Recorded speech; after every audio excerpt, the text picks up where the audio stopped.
Reddit, what is your best observation of body language in real life? Something you've learned or read about it, and it's always true?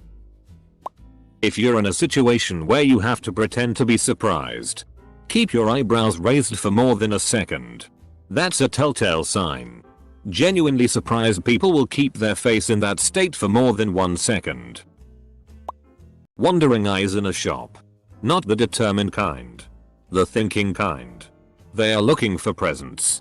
This observation has become so spot on that I ask our customers, so who are you getting a gift for? And that always surprises them and breaks the ice. Edit. Ha. Lots of points. Most pointed pointy thing I've ever appointed. Thank you. Tuzan Takadakuji. Close bracket. During a job interview, sit in the same posture your interviewer is sitting in. It gives the impression that you are feeling the same way that they are. Always true? Maybe not. Often true? Sure. When one person grooms another person during casual interaction. Oh. You've got some lint on your shoulder. Let me just. S. He is being unconsciously affectionate to that other person and welcoming him her into the pack. I mean family. Like monkeys picking each other's nuts. Edit. I meant subconsciously and nits. I think that changes in body language are more significant than anything else. For example, I've had this pointed out to me. I normally stand with pretty straight posture, figure skater here. But when I start talking to someone I think is cute, I quite obviously arch my back and shift my weight entirely onto one hip. This might be normal posture for someone else, but the shift is what makes it significant. TLDR. Don't trust static body posture. Someone could have just been chilling like that. Watch how their body position changes when you approach. Not exactly body language in the traditional sense. But I've sold 6 or 7 houses in my time and I've always known which viewer would put in an offer by the fact that they 1. Used the bathroom and 2. Altered something. It's held true every time. I stage my houses very carefully and I know when anything has been moved, used, changed, and would tell my husband to expect a call from the agent that evening. My guess is that the folks are subconsciously taking possession or marking territory. The most amazing occurrence of body language I've witnessed was a friend back in high school that could control our group of friends. Whenever we were standing in a circle and he wanted to speak, he would simply take a step or 2 towards the middle. This would cause everyone to quiet down, effectively giving him room to speak uninterrupted. We didn't catch on for a while, but the way he was able to perform it so subtly was amazing. I believe this has to do with personal space and how we instinctively react to an incoming presence. Watch, glance at their feet. If they are pointed towards you, they are engaged in your conversation. If they are pointed away, often towards an exit, they'd like to end the conversation. I use this at work all the time, and I notice myself doing it. Edited for clarity. Because some people take things very literally. I oftentimes catch myself mirroring the actions of people I'm interested in. So I guess that's something. That video of the woman walking in Nick is a really great example of body language. It's obvious she's not interested in being addressed and yet dudes keep trying. They're either oblivious, best case, or actively trying to harass her. Pro tip. If a woman on the street is staring straight ahead, hasn't caught your eye and has a blank expression as she's walking purposely by, she's not interested. Catcalling or walking beside her isn't going to change that. People who mimic your body language don't want to displease you. That's as close to universally true as these things go. You cross your arms, they cross their arms. That sort of thing. Nervous people often lick their lips and swallow. Liars often do, too, as well as touching their mouth. But it can be delayed after the lie when they feel like they got away with it. Like if you respond with, "Oh, that makes sense," that's when they lick their lips. People falsely accused of lying generally have a stronger reaction than those caught in a lie. One-on-one. That sometimes comes out as the honest person confronts you face on, while the liar turns a little away. It's more about the line of their hips or shoulders. not so much where they point their nose. People who walk around on all fours and pant heavily all the time and wag their tail when they are happy are dogs. Shaking someone's hand can make you memorable. This is just something I have observed, so I'm not passing it off as a general truth. When I meet someone new in a casual setting, a friend of a friend, someone's co-worker, someone's family member, etc., a person who acknowledges your existence and makes their way over to shake your hand will have an immediate impact on me over someone who just smiles and nods or waves and whatnot. I feel more comfortable with someone who make initiative to shake your hand. For whatever the reasons may be, I am much more likely to approach someone whose hand I have shaken to learn more about them at some point in the night. This very much goes in the business world as well. I know it's common knowledge to shake someone's hand when you meet them first time in a business setting. But if someone approaches you to shake your hand while they are leaving, they are far more memorable in my mind. It gives me a sense of belonging knowing that someone thought about me in particular before leaving a place or setting and had to make their way over to let me know they are leaving. This also works with customer-client relationships. If a customer shakes my hand after a transaction is completed, I will remember them and may give them some sort of incentives or discounts next time I see them. Work in loss prevention. This one, among many others, is almost always true. When a person has made the decision to shoplift and is about to conceal, they look like they are peeing in the pool every time. LP is all about body language. When it comes to nonverbal communication, you don't just like for one particular behavior. You're looking for clusters, and even then, nothing is ever 100% true. Also, you have to take into consideration different cultures have different mores. What's considered acceptable in one culture might not be in another. In a group conversation, people will tend to look at the person they're most comfortable with the most. Self-touching, INB for masturbation jokes, is often a sign a person is nervous and or anxious. Lip biting is often a sign of arousal. Pupil dilation is a sign that a person is excited and possibly on drugs. I'm very skeptical of one-size-fits-all body language interpreters. I do think that individuals have tells, but it varies from person to person. I had a teacher that was a former cop. He pointed out that a person in a normal state of mind will swing their arms slightly while they move or walk. Angry people have a tendency to hold their arms at their sides and not move them.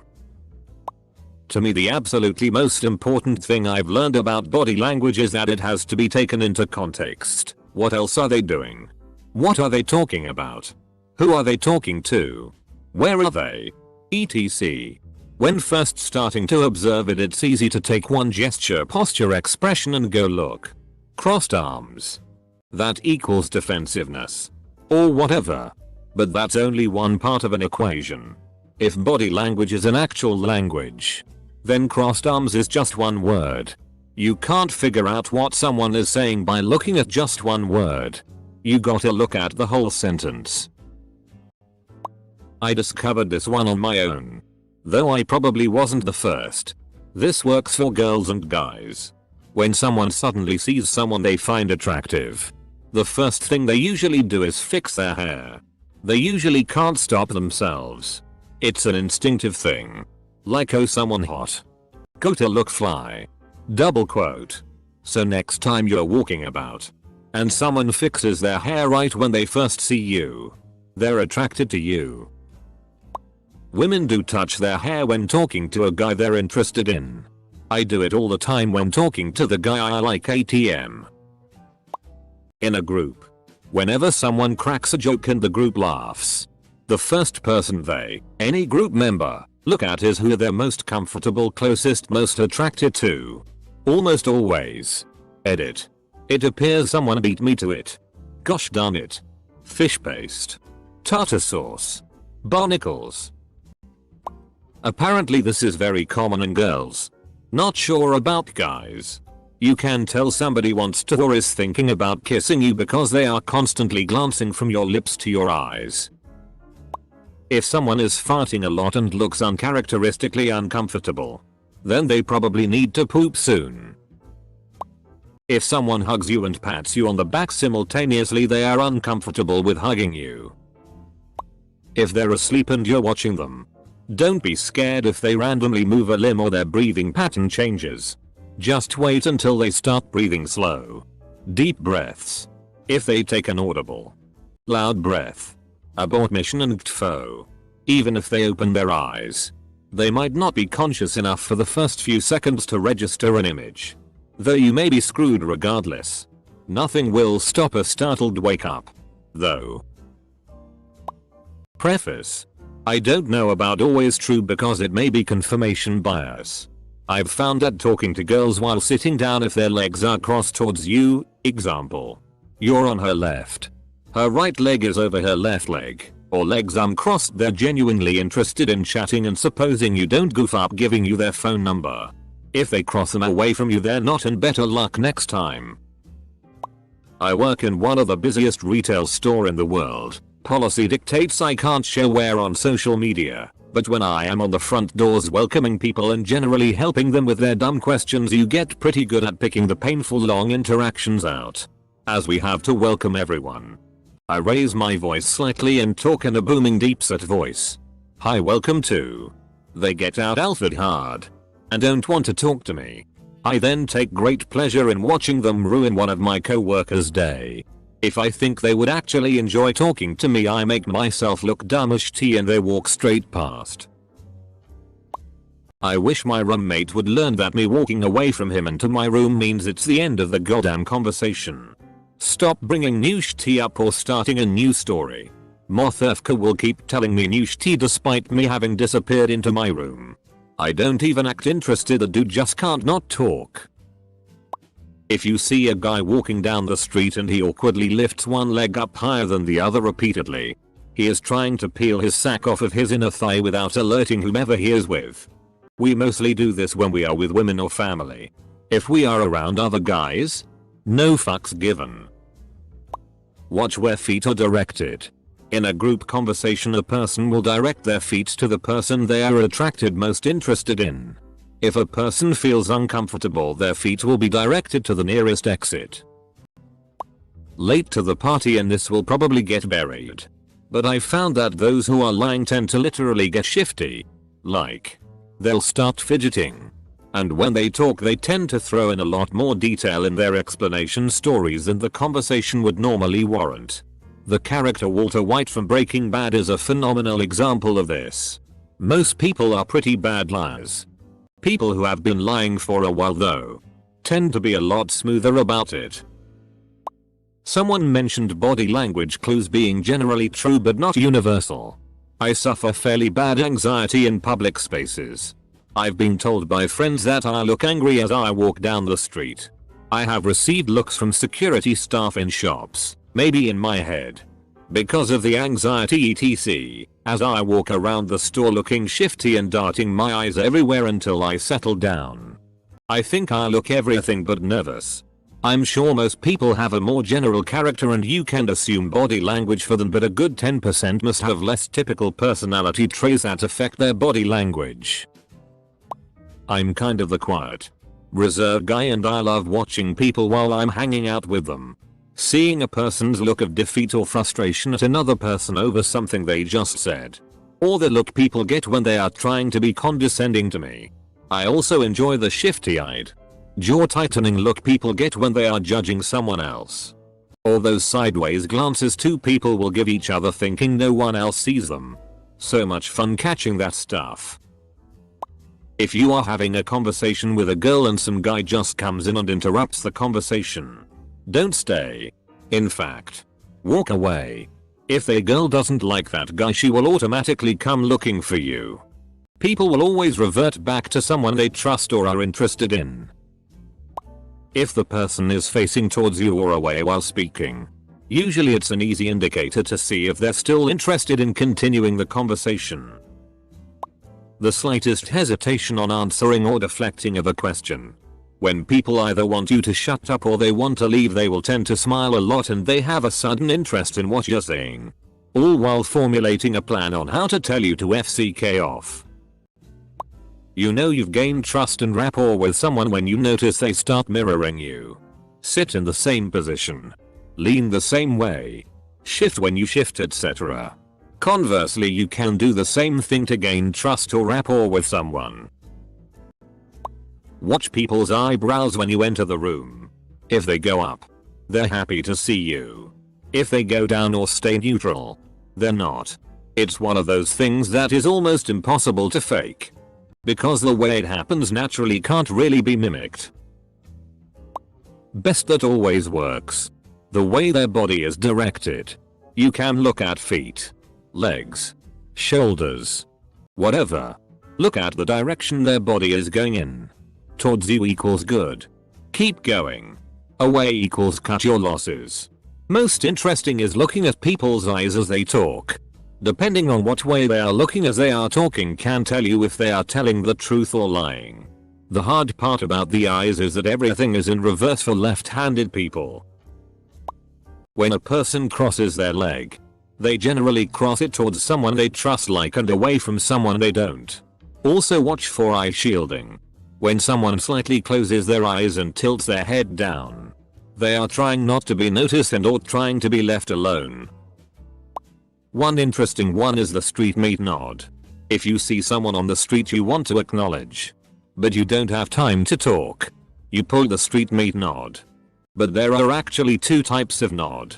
1. If the person is someone you respect or is more acquaintance than friend, you nod down.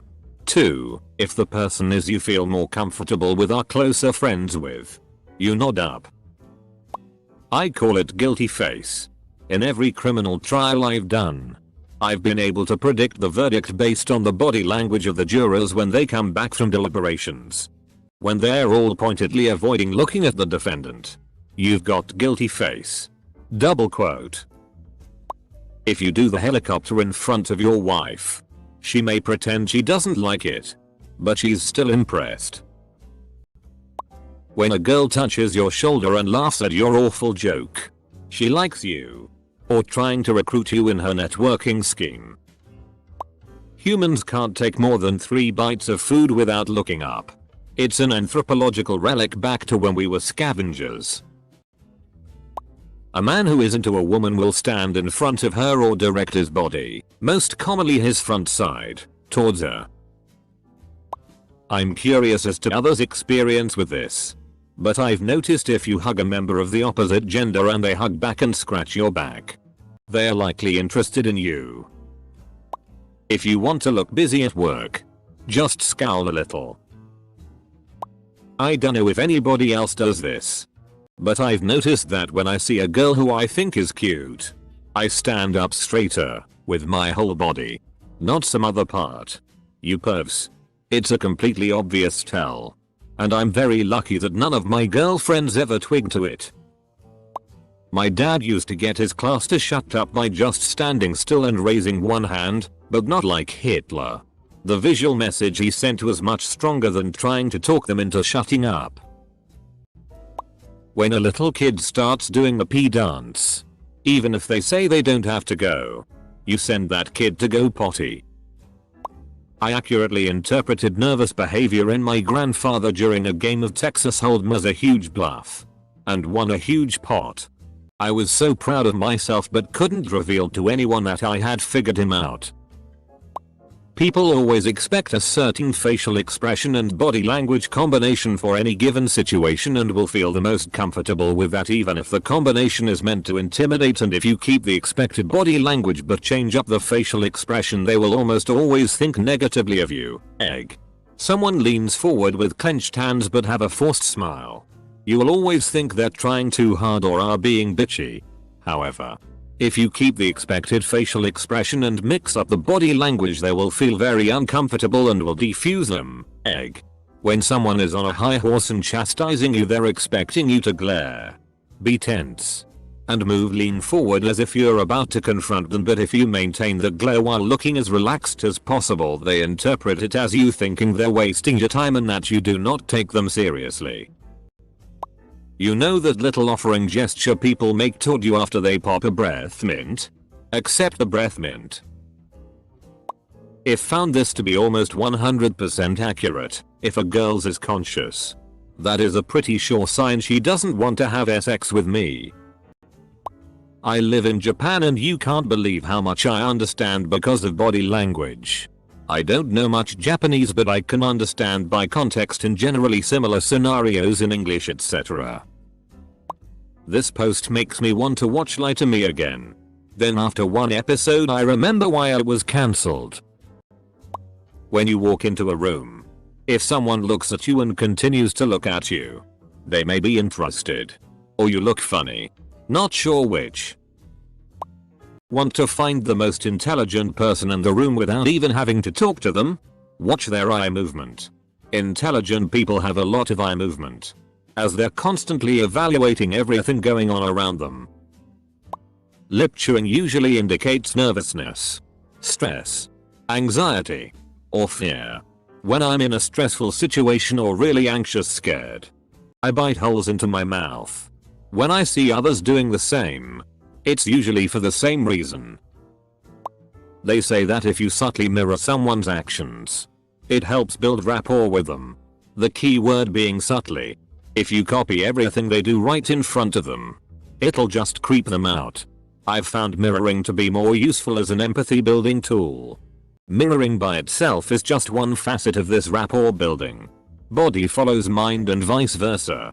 I've found that by mirroring someone's body, expression, posture, gestures etc., rather than helping me build rapport directly, instead gives me a better internal understanding of their mood and general disposition, which in turn allows me to seek better ways to generate rapport, rather than simply copying what they're doing.